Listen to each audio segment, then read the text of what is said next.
The cab stopped. Derek Calloway did not move. Where his backyard used to be, the half-acre his mother had spent 20 years turning into something beautiful, there was asphalt. Flat, dark, freshly laid asphalt. Bright yellow parking lines painted in perfect rows. A laminated HOA permit zip-tied to a metal post like a flag planted on conquered territory. He got out. Left his luggage in the trunk. Just stood there on the sidewalk in the October chill, still in his travel clothes, staring. The fig tree was gone. His mother had planted that tree the spring Derek turned 8. It had survived 3 Ohio winters, a bad drought, and her passing 4 years ago. It was the one living thing on that property that still felt like her. Gone. Paved over. Like she had never existed. A curtain moved across the street. Nobody came outside. Nobody waved. At the bottom of the permit, in small bureaucratic font, was one line that stopped his breath cold. Owner consent obtained. Signature on file. He had never signed anything. The HOA did not just take his land. They erased his mother. And they did it with his own signature. Derek Calloway was not the kind of man who panicked. He was 43 years old, a civil engineer by training and by temperament. He had spent 2 years in Qatar rebuilding water infrastructure after catastrophic regional flooding, managing crews in 100-degree heat, reading structural reports at midnight, making decisions that affected thousands of people. He was methodical, patient. The kind of man who read contracts before signing them and kept physical copies of everything. He had grown up in this house. His mother, Eleanor Calloway, had raised him in these 4 walls after his father left when Derek was 11. She had maintained the property with quiet, stubborn pride, painting the shutters herself every 3 years, growing vegetables nobody asked for but everyone accepted gratefully, keeping the fig tree watered through every dry summer. When Eleanor passed 4 years ago, Derek inherited the house and everything in it, including her garden, including her tree. Before leaving for Qatar, he had done everything right. Paid 2 full years of HOA dues up front, arranged for his neighbor, Mr. Henson, to collect his mail, left forwarding instructions for everything. He had been careful, responsible, gone. And someone had used that against him. Derek did not go inside his house first. He did not unpack, did not shower, did not make coffee or sit down or do any of the things a man does after 2 years away from home. He stood on that sidewalk for exactly 4 minutes. He knew because he watched the seconds tick on his watch. And then he picked up his bags, carried them inside, set them by the door, and walked straight back out. He had photographed the permit before the cab even pulled away. He had photographed the asphalt, the parking lines, the metal post, the laminated sign, the edges where the pavement met his property line. 17 photographs in 3 minutes. Methodical. Documented. Then he walked 6 blocks to the end of Pinecrest Commons, to the converted garage at the corner of Elmwood and 5th, that Brenda Harlow had designated officially, with a laminated sign and a ring camera, as the Pinecrest Commons Administrative Center. He had never liked that name. It was a garage with a folding table and a filing cabinet. But Brenda had a way of making things sound more official than they were. That was, he was beginning to understand, her primary skill. Brenda Harlow was 52 years old and had been HOA president of Pinecrest Commons for 6 consecutive years. She drove a pearl-white SUV with a custom placard on the dashboard that read HOA President in bold capital letters. She hosted welcome committees for new neighbors and filed noise complaints against them within the month. She organized the annual block party and used it to campaign for her own re-election. She dressed like she was always about to appear on local television, blazer, statement necklace, hair set with the kind of precision that suggested significant morning effort. She had a vision for Pinecrest Commons. Her vision. And she had spent 6 years quietly, systematically reshaping the community in its image. New landscaping rules, revised fence height restrictions, updated exterior paint guidelines. Each change small enough not to trigger serious resistance. Each change moving the neighborhood 1 degree closer to the version of itself that existed in Brenda Harlow's head. Derek's corner lot had bothered her for years. Too much land for one person, she would say at meetings. Underutilized. A missed opportunity for the community. She had flagged it in her personal planning notes. Derek would later discover this 18 months before he left for Qatar. She had been patient. She had waited for her moment. When Derek walked through the garage door, Brenda was behind her folding table, organizing color-coded binders. She looked up. For exactly 1 second, one single unguarded second, something moved across her face. Not guilt, not surprise, something colder than both. Calculation. The rapid, automatic processing of a woman who had been anticipating this exact moment and was now running her prepared response. Then the smile came. "Derek," she said warmly, standing up and extending her hand like he was a neighbor returning from a pleasant vacation. "Welcome home. How was the flight?" He did not shake her hand. He placed his phone on the table, open to the photograph of the permit. "Explain this to me," he said. Brenda glanced at the photo with the serene patience of a woman who had rehearsed this conversation. She folded her hands, sat back down, and began. The community, she explained, had been experiencing a serious parking shortage. Residents were suffering. Overflow vehicles were blocking driveways. Complaints had been filed. A formal community survey was properly conducted, she emphasized, with full resident participation, and the results were clear. The community voted to convert underutilized land parcels into shared infrastructure for the benefit of all residents. She reached into her second filing cabinet, pulled out a thick document, and slid it across the table with the quiet confidence of someone playing their best card. It was tabbed, highlighted, professionally assembled. The kind of document that was designed to look overwhelming. Derek picked it up and went straight to the signature page. His name was there, dated 14 months ago. He had been in Qatar 14 months ago. He had his passport stamps, his employment records, his flight confirmations. He had not been in Columbus, Ohio 14 months ago. He had not signed this document. "This is not my signature," he said. Brenda's expression did not change. "The HOA bylaws include provisions for emergency infrastructure measures during extended owner absences," she said smoothly. All proper procedures were followed. Derek flipped back through the document. He was a civil engineer. He read structural documents, legal specifications, and technical contracts for a living. He found the first problem in under a minute. The community survey she referenced listed 47 resident responses. Pinecrest Commons had 61 households. The original HOA charter, which Derek had read before purchasing this property 13 years ago, required a 75% quorum for any infrastructure vote affecting private property. 47 out of 61 was 77% on paper, but only if every single survey response was legitimate. He would later find out they were not. The second problem was the signature itself. It was close. Whoever had done it had studied his handwriting carefully, but the loop on the C in Callaway was wrong, too open, slightly tilted. Derek had a very specific tight signature he had developed in college and never changed. This was not it. The third problem was the emergency absence clause Brenda was citing. He could not find it anywhere in the document she had handed him. It was not in the bylaws section.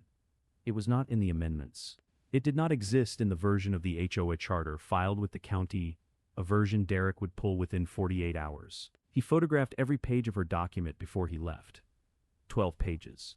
He did it slowly, deliberately, while Brenda watched with her smile intact. At the door, he turned back. "I am going to need the names of every board member who approved this," he said. "And I am going to need them in writing." Brenda's smile stayed perfectly in place. "Of course," she said. "Take some time to settle back in first." He walked back to his house, sat in his car in his own driveway, called his college friend James Whitfield, who had gone to law school and now practiced property law in Cincinnati. "James," he said, "I think someone forged my signature, and I think they planned this before I even bought the ticket to Qatar." James Whitfield referred him to Sandra Okafor. She was based in Columbus, which was the first practical advantage.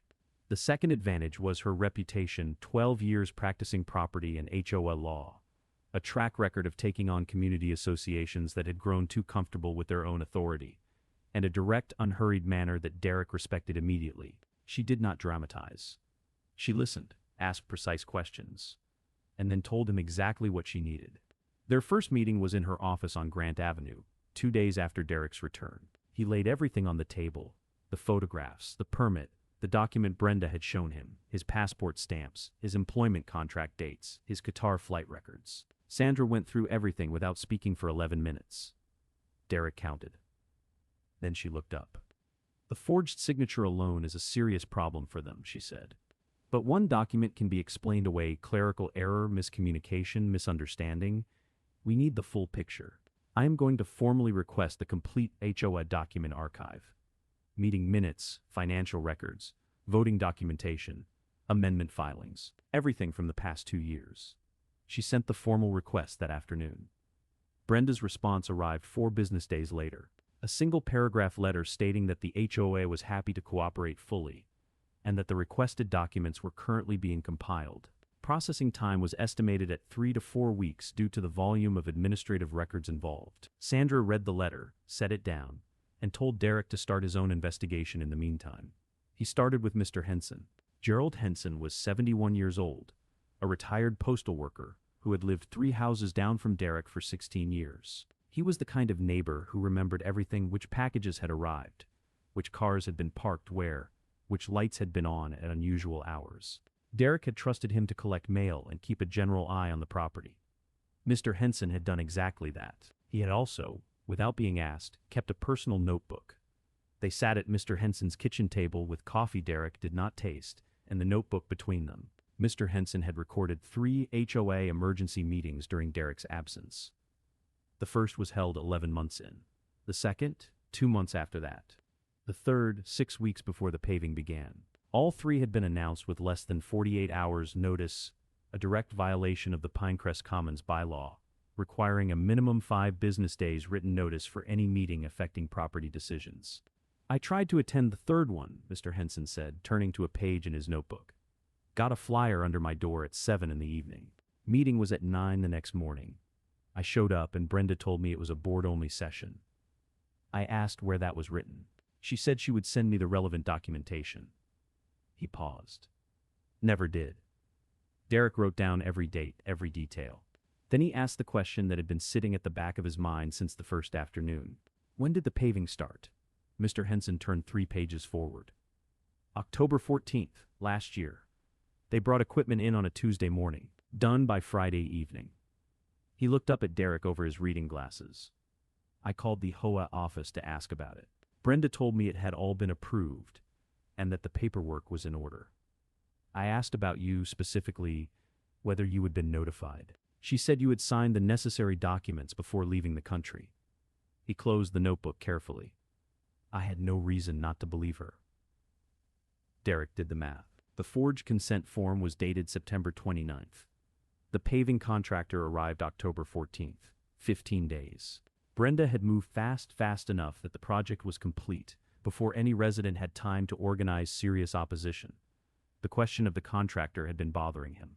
Paving half an acre was not cheap and was not quick to arrange. Equipment, materials, permits, scheduling, that kind of project required weeks of planning minimum, which meant Brenda had not decided to do this after receiving a forged consent form. She had arranged the project first, then produced the paperwork to justify it. Derek spent 2 afternoons making calls. The third contractor he reached, a paving company called Suarez & Sons operating out of the east side, had a receptionist who confirmed, without realizing what she was confirming, that yes, they had done work in Pinecrest Commons last October. And yes, the initial consultation had happened several months prior. He did not push further. Not yet. That was Sandra's territory. But the timeline was becoming clear. Brenda had begun planning this while Derek was still in Qatar. The forged signature was not the beginning of the scheme. It was the final step. The paperwork produced to legitimize a decision that had already been made and a project that had already been contracted. Then the violation notice arrived. It came in a standard white envelope, slid through his mail slot on a Thursday morning. A formal Pinecrest Commons HOA property maintenance violation notice, signed by Brenda Harlow in her capacity as board president. The violation cited Derek's front lawn, specifically, a patch of dead grass approximately 4 feet by 6 feet near the left side of the property. The notice included a photograph, a reference to HOA bylaw section 7.4 regarding lawn maintenance standards, and a fine schedule starting at $150, escalating by $50 per week if not remediated. Derek read it twice. Then he called Sandra. She is building a paper trail, Sandra said without hesitation. She wants documentation that establishes you as a negligent property owner. If she can show a pattern of maintenance failures, it complicates your credibility in any dispute proceeding. It also gives her a narrative, absent owner, deteriorating property, community forced to act. It is a patch of dead grass, Derek said. I was out of the country. I know. Fix the grass anyway. Do not give her anything she can use. Derek fixed the grass that weekend. He also photographed it before, during, and after, time-stamped, with a measuring tape showing the exact dimensions of the affected area. He filed a formal response to the violation notice through Sandra's office, noting that the property had been unoccupied for 24 months due to documented overseas employment, and that all HOA dues had been paid in full and in advance for the entire period of absence. He was not going to give Brenda Harlow 1 inch of ground. It was late on a Sunday evening when he found the photograph. He had been going through boxes in the spare bedroom, his mother's things, most of them, still packed from when he would sorted through her belongings after her passing. He was not looking for anything specific. He was just moving through the house slowly, reacquainting himself with it, trying to make it feel like home again instead of a crime scene. The photograph was in a shoebox with birthday cards and old grocery lists in his mother's handwriting. A 4x6 print, slightly faded at the edges. Eleanor Calloway standing in the backyard, one hand resting on the fig tree, squinting into the sun and smiling. Behind her, the raised garden beds were visible, 3 of them, neat and full, running along the back fence. The timestamp on the photograph border read August 2019.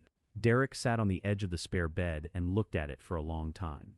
It was evidence, clear, time-stamped visual documentation that the garden had existed, that the fig tree had existed, that the land had been actively maintained and personally significant. Sandra would want it. It would matter in any proceeding. But that was not why he sat there holding it. He sat there because his mother was smiling in it. Because she looked like herself, unhurried, content, standing in the middle of something she had built with her own hands. Because the tree behind her was tall and full and alive.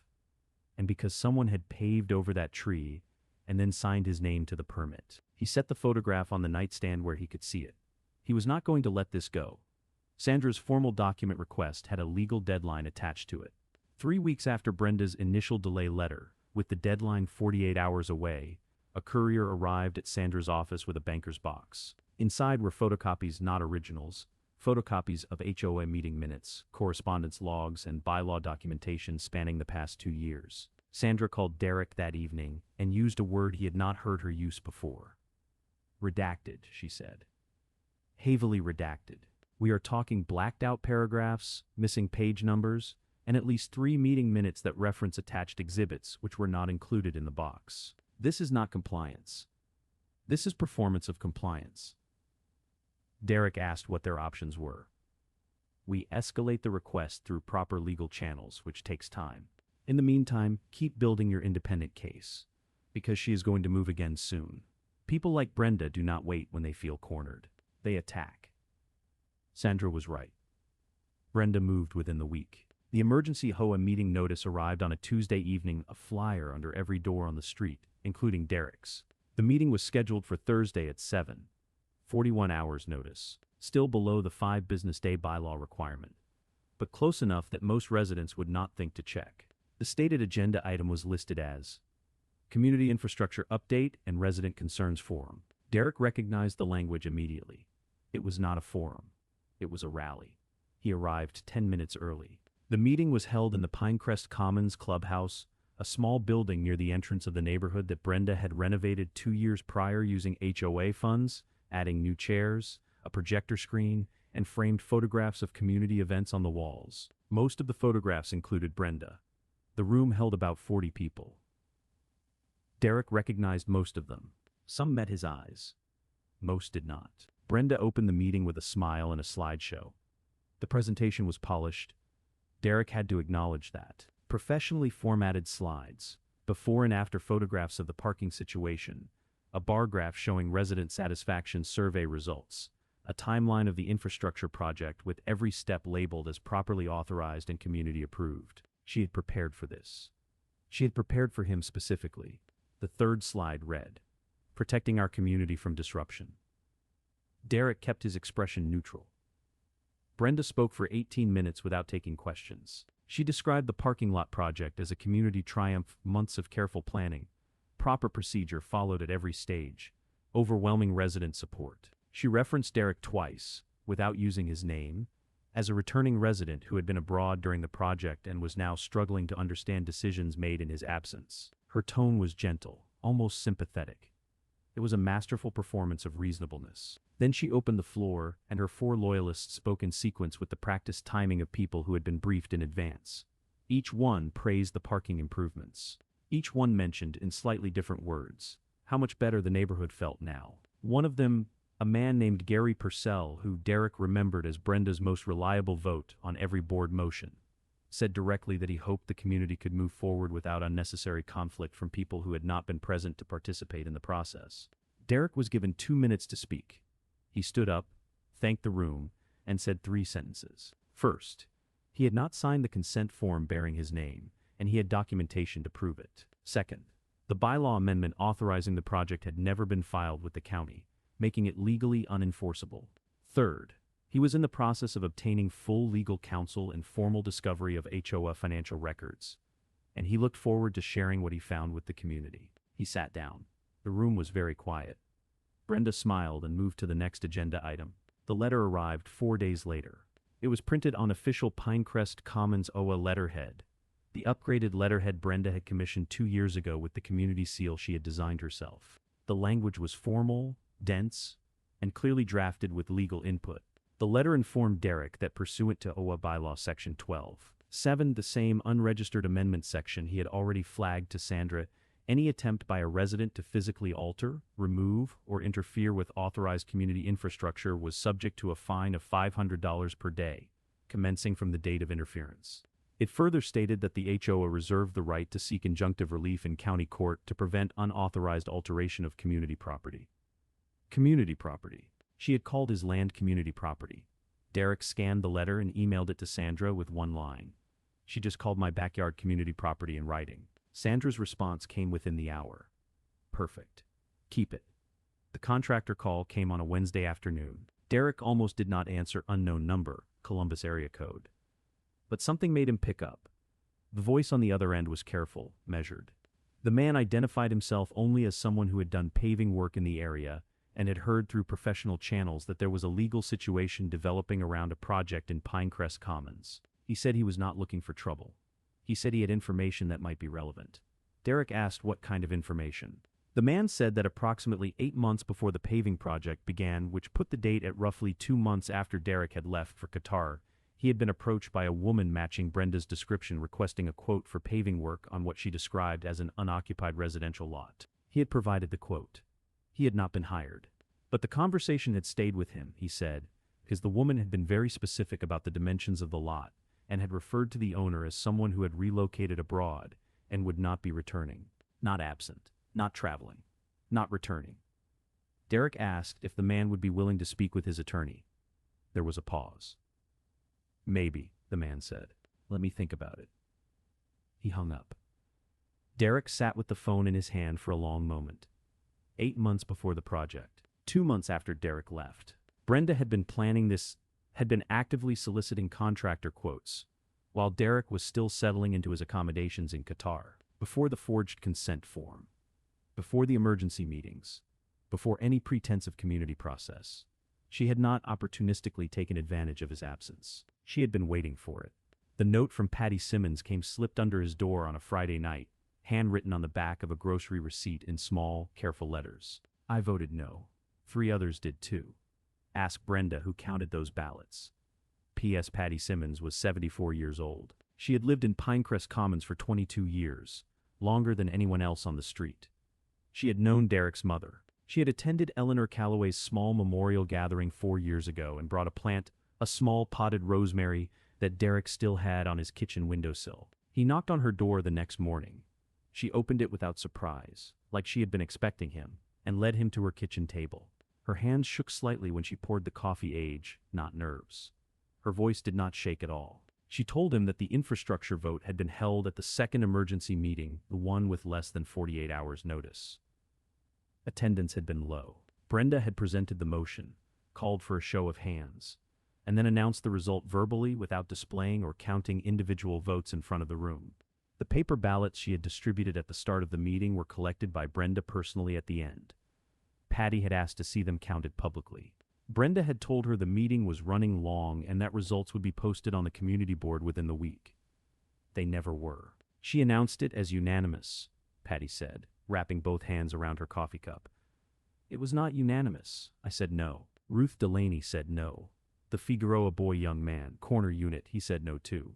Maybe others would have if they had not felt the room. She looked at Derek steadily. She counted those ballots alone in that office of hers, and nobody made her show her work. Derek pulled out his notebook. Patty, he said, would you be willing to put that in writing? She looked at him for a moment. Then she nodded once, firmly. For Eleanor's boy, she said. Yes. Sandra filed the formal discovery motion on a Monday morning. It was a different kind of request than the initial document asked. This one had legal teeth.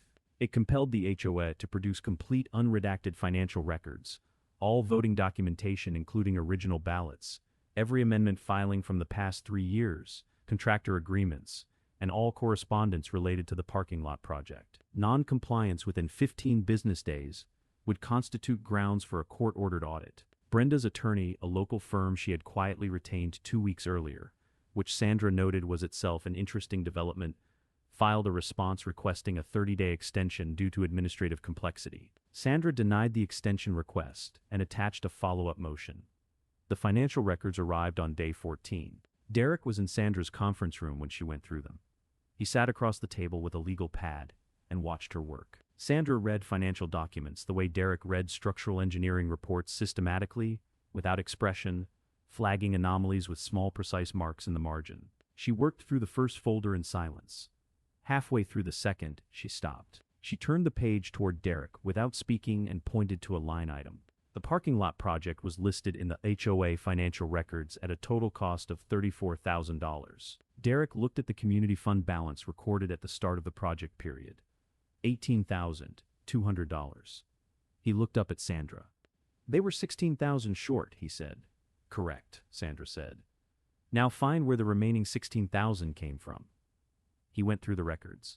The community fund showed no additional deposits during the project period, no special levy, no reserve transfer, no documented fundraising. The project had been paid in full, $34,000 invoiced and settled. But only $18,000 existed in the account that was supposed to fund it. The remaining $16,000 had come from a separate line item listed simply as administrative reserve, account B. No further description. No transaction history attached. No documentation of where account B had been funded or who had authorization to access it. Sandra looked at him steadily. In 12 years of HOA law, she said, I have never seen a legitimate administrative reserve with no paper trail. Not once. The special assessment discovery came 2 days later, through a combination of Sandra's document review and Derek's own canvassing of neighbors. It started when Derek mentioned the financial gap to Mr. Henson, who went quiet for a moment and then asked a careful question. Had Derek seen anything in the records about a community infrastructure readiness fee? Derek had not. Mr. Henson went to his files. He kept everything and returned with 18 months of HOA billing statements. Alongside the standard quarterly dues, beginning 20 months ago, was a separate line item. Community infrastructure readiness fee, $60 per month. Listed without explanation, without a vote reference, without any attached documentation. Derek went door to door over the following weekend. 11 households confirmed receiving the same charge. 11 households, $60 per month, for 18 months. Derek did the arithmetic in the cab on the way back from the last house. 11 households, $60, 18 months, $11,880. Collected without a community vote, without disclosure. Without any record in the official HOA meeting minutes Sandra had obtained. He called Sandra from the car. Unauthorized special assessments, she said immediately. That is not an administrative irregularity. That is a pattern. Combined with the account B gap, we are looking at potential misappropriation of resident funds. She paused. Derek, this case just became significantly larger than a forged signature. The handwriting expert Sandra retained was a forensic document examiner named Dr. Carolyn Marsh, based in Cleveland, with 20 years of experience and a history of court testimony in fraud cases across 4 states. Sandra sent her 3 items: a copy of the forged consent form, 3 original documents bearing Derek's authentic signature obtained from his mortgage records and employment contract, and a control sample of Derek's handwriting produced specifically for the analysis. Dr. Marsh's preliminary report came back in 10 days. Her conclusion was unambiguous. The signature on the consent form was not produced by the same individual responsible for the authenticated sample signatures. Specific points of divergence included the pressure pattern of the pen strokes, the angle of the capital D, the closure behavior of the letter loop in the surname, and the spacing ratio between the first and last name. The forged signature showed evidence of careful copying from a reference sample. It was a skilled forgery. Not a careless one, but it was definitively not Derek's hand. Sandra read the report aloud to Derek in her office. When she finished, the room was quiet. "That is the signature," Derek said. "That is the signature," Sandra confirmed. "And it goes in front of a judge." Patty Simmons gave her formal written statement on a Thursday afternoon, seated at Sandra's conference table with a cup of tea she had brought herself in a thermos. She spoke clearly, and without embellishment, describing the second emergency meeting in precise detail: the low attendance, the paper ballot distribution, the verbal announcement of results, the collection of ballots by Brenda personally, the refusal to count publicly, the result posted as unanimous when at minimum 4 residents had voted against. She signed her statement with a steady hand. 2 days later, Ruth Delaney, one of the other confirmed no votes, came forward independently after Patty spoke with her. Her account matched Patty's in every material detail. She added one thing Patty had not mentioned. She had seen Brenda place the collected ballots directly into her personal tote bag, not into any HOA filing box or administrative container. She had thought it was unusual at the time and had done nothing. She said this last part with the quiet guilt of someone who had been sitting with it for a year. Her statement went into the file. Ray Suarez called Sandra's office directly on a Tuesday morning. He was the owner of Suarez and Sons, the paving company Derek had initially traced through the receptionist. He had clearly been thinking about the situation for some time before making the call, because he arrived at Sandra's office 2 days later with his own folder of documentation, initial consultation notes, the quote he had provided, the date of first contact. First contact from Brenda Harlow, 8 months and 11 days before the paving project began. In his written consultation notes from that first meeting, Ray had recorded the client's description of the property. He read it aloud to Sandra and Derek sitting across the table. Brenda had described the lot as belonging to an owner who had permanently relocated internationally and who had, according to Brenda, expressed intent to donate usage rights to the community before departing. Derek had expressed no such intent. He had told no one any such thing. He had paid his dues, arranged his mail collection, and left for Qatar with every intention of returning to his home. Ray Suarez said he had not been hired that first time because his quote had been higher than a competitor. When Brenda came back to him 8 months later with the project fully authorized, he had not questioned the paperwork. He said this plainly, without making excuses. He said he should have asked more questions. He was willing to testify to the timeline and to Brenda's original characterization of the property and its owner. His statement went into the file. The easement discovery was the last piece, and the largest. Sandra had requested a full title and encumbrance search on Derek's property as standard procedure. The results came back on a Friday afternoon. Buried in the filing history, recorded with the county 11 months into Derek's absence, was a notice of prescriptive easement claim filed by the Pinecrest Commons Homeowners Association. The legal language was technical and dense, but its meaning was precise. If the easement claim went unchallenged for 3 years from the filing date, the HOA would acquire permanent legal usage rights over the rear portion of Derek's property. Derek had returned home with 14 months remaining on that 3-year window. He sat with that number for a long time after Sandra told him. 14 months. If his Qatar contract had been extended, which it nearly had been twice, he might have come home to find the process complete. The land legally transferred. His mother's garden permanently, irrevocably gone. Sandra watched him process it across the conference table. "She was not just taking your parking space," Sandra said quietly. Derek looked up. "She was taking your land," he said. "Permanently. She just did not count on me coming home." Sandra nodded once.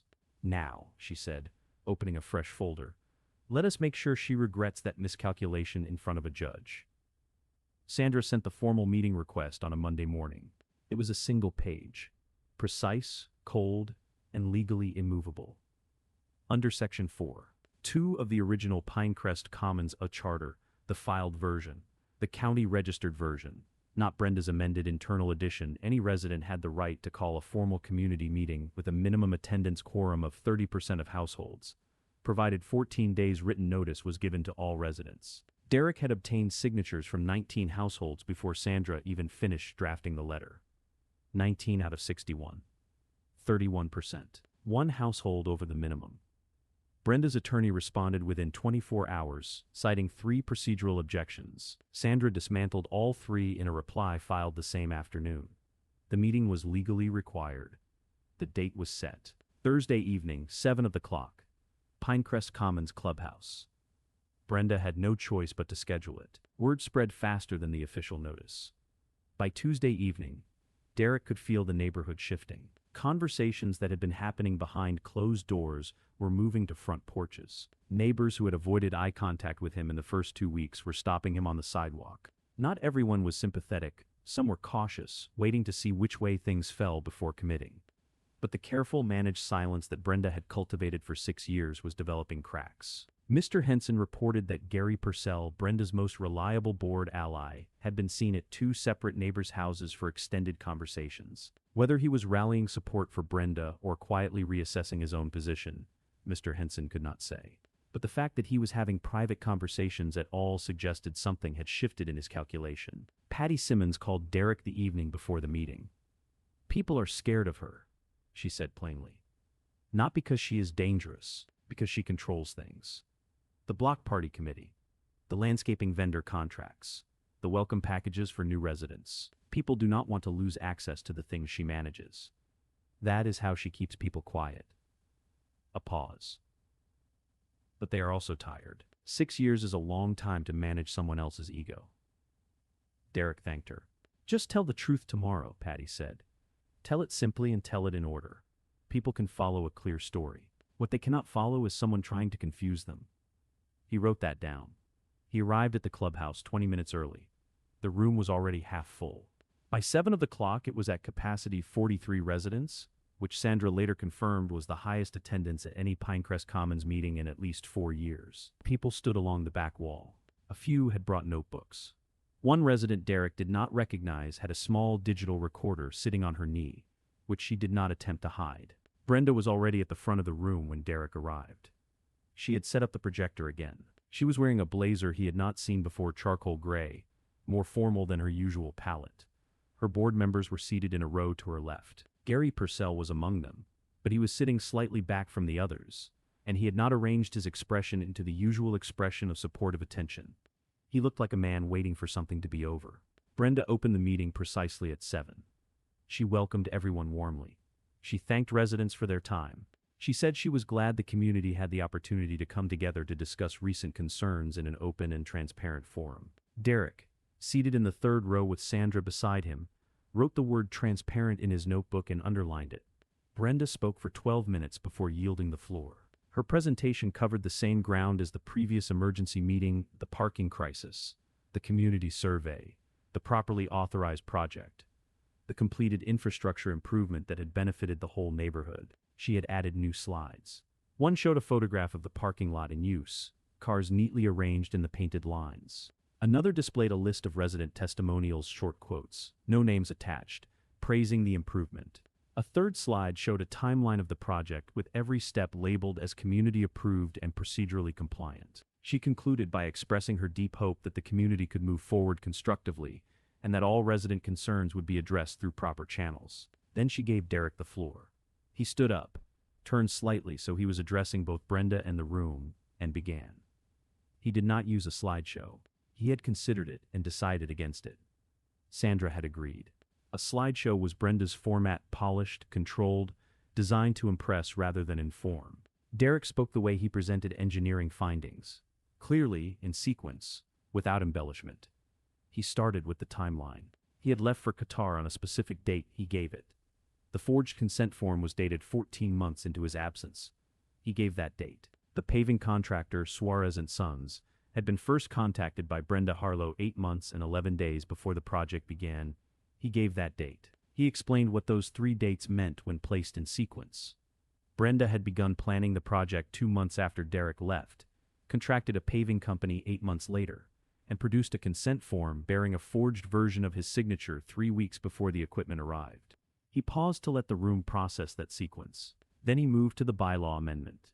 He held up 2 documents: the original HOA charter as filed with the county, and Brenda's internal amended version. He explained the difference. The emergency absence clause Brenda had used to authorize the project did not exist in the county registered document. It existed only in an internal amendment that had never been legally filed. An unregistered amendment was not a governing document.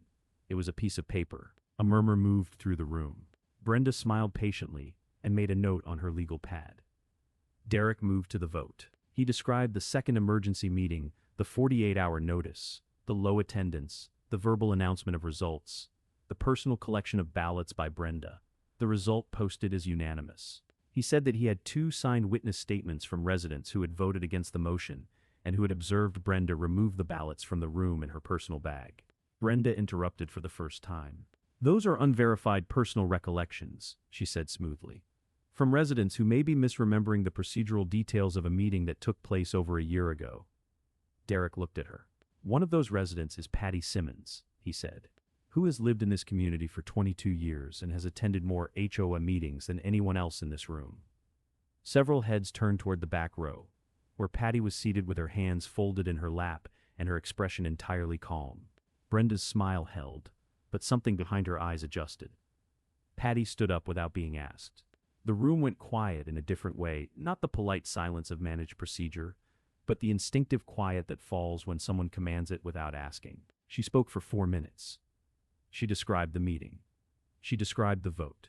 She described watching Brenda place the ballots in her tote bag. She said she had stayed silent for over a year because she had not wanted conflict with a neighbor she had to continue living beside. She said she was no longer comfortable with that silence. She sat down. For a moment, nobody spoke. Then Ruth Delaney raised her hand from the middle of the room and said she had been at the same meeting and her recollection matched Patty's exactly. Then a man Derek did not recognize, younger, one of the newer residents, stood up and asked about the community infrastructure readiness fee on his billing statements and what community vote had authorized it. His voice was polite, but the question landed in the room like a stone dropped in still water. 2 more hands went up with the same question. Brenda set down her pen. "All fee structures are reviewed and approved through proper board processes," she said. Her voice had not changed in volume or tone, but the warmth had left it. "If any resident has specific billing concerns, they are welcome to submit a written inquiry to the administrative office, and it will be addressed within our standard processing window." "What is the standard processing window?" the younger resident asked. 4 to 6 weeks, Brenda said. "I submitted a written inquiry 8 months ago," he said. "I never received a response." Gary Purcell, seated at the board table to Brenda's left, looked down at the surface of the table. He did not look up again for the remainder of the meeting. Derek asked his final question from his seat, deliberately, without standing. "Mrs. Harlow," he said, "in your presentation tonight you stated that all procedures were followed in accordance with our governing documents. Which version of those documents were you referring to? The one on file with the county, or the one you amended internally without registering it?" The room was completely still. Brenda looked at him. Her smile was still in place technically, but it had become something mechanical, held by effort rather than instinct. The calculation behind her eyes was running hard. "The HOA operates according to its current governing documentation," she said carefully. "All relevant amendments have been properly processed according to board procedures." "County filing records disagree," Derek said quietly. "We can discuss that further in court." The meeting ended 20 minutes later without resolution. No vote was taken. No motions were passed.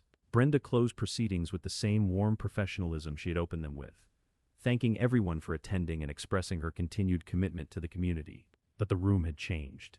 The carefully maintained atmosphere of Brenda's unquestioned authority built over 6 years, maintained through favors and management and controlled information, had a fracture running through it now, visible to everyone. Impossible to unsee. Gary Purcell left without speaking to anyone. He walked past Brenda without making eye contact. Derek watched him go. Then he picked up his notebook, thanked Sandra quietly, and walked home through the October dark to the house his mother had left him, the house with the asphalt where her garden used to be, and sat at the kitchen table with the photograph of Eleanor Calloway standing next to her fig tree, and felt, for the first time since coming home, that the ground beneath him was solid. The court date was set for a Tuesday in November. Sandra had filed in Franklin County Civil Court 3 weeks after the community meeting, citing 4 distinct causes of action. Document fraud, specifically the forged consent form bearing Derek's fabricated signature. Unlawful property encumbrance, Specifically, the prescriptive easement claim filed without legal basis during Derek's absence, misappropriation of HOA funds, specifically the unaccounted $16,000 in account B, and unlawful seizure of private property through procedurally invalid community action. Each cause was documented. Each had supporting evidence. Each had at least one witness prepared to testify. Brenda's attorney, the local firm she had retained, filed a motion to dismiss 2 weeks before the hearing, arguing that HOA governance disputes were internal matters best resolved through the association's own procedures rather than civil court. Sandra's response was 14 pages. The motion to dismiss was denied within 4 days. The morning of the hearing, Derek put on the same suit he had worn to his mother's funeral. He did not think about why until he was already dressed. Then he thought about it and decided it was right. The courtroom was smaller than television suggested. Wood paneling, fluorescent lighting, the low institutional hum of a building that processed other people's disputes every day without particular interest in the outcome. Derek and Sandra sat at the plaintiff's table. Brenda and her attorney, a man named Collins who had the careful defensive posture of someone who had reviewed the evidence and was no longer confident, sat at the defendant's table. Brenda was dressed impeccably.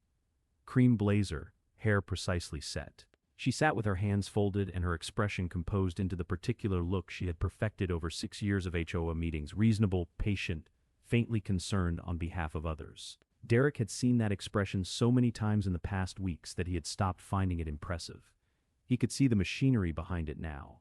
The judge was the Honorable Patricia Osei, 61 years old, 22 years on the bench, a reputation for limited tolerance of procedural gamesmanship, and a direct manner that attorneys either respected immediately or learned to respect after their first hearing. She reviewed the case file for 4 minutes after taking her seat, making small notations with a pen. The courtroom waited. Then she looked up and the proceeding began. Sandra presented the plaintiff's case in 3 organized phases. The first phase established the property record. Derek owned the land. He had owned it for 13 years. He had paid every HOA assessment, every property tax, every mortgage payment on schedule. He had not abandoned the property. He had not donated, transferred, or signed away any usage rights. His overseas employment was documented, his return date was documented, and his conduct as a property owner was without violation prior to the fraudulent proceedings initiated during his absence. Sandra placed the full property record before the court efficiently and without elaboration. The foundation was clean. The second phase was the fraud documentation. Dr. Carolyn Marsh took the stand first. She was precise and unhurried, explaining her methodology in accessible language without condescending to the room. She walked through the specific divergences between the forged signature and Derek's authenticated samples, the pressure patterns, the letter formations, the spacing ratios. She stated her conclusion without qualification. The signature on the consent form was not Derek Calloway's signature. It had been produced by a different individual copying from a reference sample. She had testified in 47 fraud cases over 20 years. She did not hedge.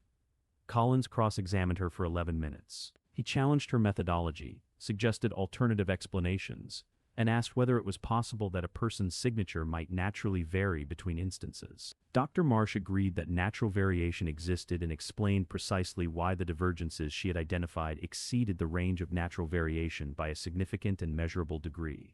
Collins sat down. Ray Suarez took the stand next. He was visibly uncomfortable, a working contractor who had not anticipated becoming a witness in civil litigation when he accepted a paving job the previous October. But he was honest. He described the initial consultation with Brenda 8 months and 11 days before the project began. He read from his own consultation notes. He confirmed Brenda's characterization of Derek as someone who had permanently relocated and expressed intent to transfer usage rights. He said those words had not raised questions for him at the time. He said, looking directly at the judge rather than at Brenda, that they raised significant questions for him now. Collins declined to cross-examine Ray Suarez. Patty Simmons took the stand in a pale blue cardigan with her reading glasses on a chain around her neck. She described the emergency meeting with the same precision she had brought to Sandra's conference table: 48-hour notice, the ballot collection, the verbal announcement, the tote bag. She said the result announced as unanimous had not been unanimous. She said she had voted no. She said she had watched Brenda Harlow leave the meeting room with the paper ballots in her personal bag and had never seen those ballots referenced, displayed, or accounted for again. She answered Collins's cross-examination questions with patient directness. When he suggested her recollection after 14 months might be imperfect, she told him she had written a personal account of the meeting in her journal the following morning, which she had brought with her, and asked if he would like to see it. Collins said that would not be necessary and concluded his cross-examination. The journal went into the record anyway, at Sandra's request. The third phase was the financial documentation. Sandra walked the court through the HOA financial records, with the methodical precision of someone who had spent 3 weeks preparing to make dense accounting material comprehensible to a non-specialist audience. The parking lot project cost, the community fund balance, the $16,000 gap, account B no transaction history, no authorization documentation, no meeting minutes referencing its creation or governance. Then the special assessments. 11 households, $60 per month, 18 months, no community vote, no disclosure documentation, no record in any official HOA minute. Sandra placed the total figure before the court. $11,880 collected from residents without authorization, combined with $16,000 disbursed from an undocumented reserve account. Nearly $28,000 in financial activity that existed outside the bounds of any legitimate HOA governance process. Judge Osei had been making notes throughout Sandra's presentation. At this point, she stopped writing and looked up at the defendant's table over her reading glasses. It was a brief look. It lasted perhaps 3 seconds. But every person in the room felt it. Collins presented the defense. He was a competent attorney doing his professional best, with a case that had been deteriorating for 3 weeks. He argued that HOA governance involved complex administrative processes that were not always perfectly documented but were conducted in good faith. He argued that the community had genuinely needed parking infrastructure and had taken reasonable steps to address that need. He argued that the financial irregularities Sandra had identified were administrative oversights rather than deliberate misappropriation, and that the HOA was prepared to conduct a full internal audit.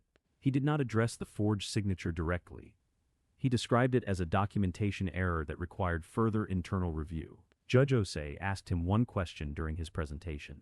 Counselor, your client's position is that the signature on the consent form is a documentation error. Can you explain the mechanism by which a documentation error produces a signature that a forensic document examiner with 20 years of experience has determined was deliberately copied from authenticated samples?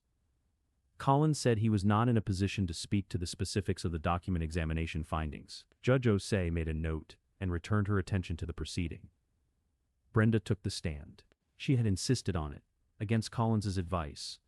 Derek learned this later from Sandra, who had heard it from a courthouse contact. Brenda believed she could perform her way through the testimony. She had been performing her way through difficult situations for 6 years. She had managed neighborhood meetings, board disputes, resident complaints, and contractor negotiations through the same combination of warmth, authority, and controlled information. She believed the stand was a stage she knew how to occupy. She was composed for the first 12 minutes. She described the parking crisis with genuine feeling. She described her years of service to the community with quiet pride. She described the infrastructure project as the culmination of months of careful, community-driven planning. Her voice was measured. Her eye contact was appropriate. She was very good. Sandra let her finish. Then she stood up. The cross-examination lasted 26 minutes. Sandra asked about the easement filing first. She placed the county record on the stand in front of Brenda and asked her to confirm that the filing bore her signature as HOA president. Brenda confirmed it. Sandra asked her to explain the legal basis for claiming prescriptive easement over land belonging to a resident who was paying all applicable fees and dues and had not abandoned the property. Brenda said the HOA's legal counsel had advised the filing was appropriate given the extended absence. Sandra asked for the name of the legal counsel who had provided that advice. Brenda said she would need to review her records. Sandra asked whether she had retained legal counsel at the time of the filing. Brenda said the board had consulted informally with a legal contact. Sandra asked for the name again. Brenda said she could not recall it specifically at this time. Judge Osei wrote something. Sandra moved to the ballot question. She asked Brenda to produce the original paper ballots from the infrastructure vote. Brenda said the ballots had been processed and disposed of following standard administrative procedure after results were recorded. Sandra asked where the recorded results were documented. Brenda referenced the meeting minutes. Sandra placed the meeting minutes before her and asked her to identify the section recording the individual vote count. Brenda reviewed the document. The minutes recorded the result as approved by community consensus. There was no individual count. There was no record of dissenting votes.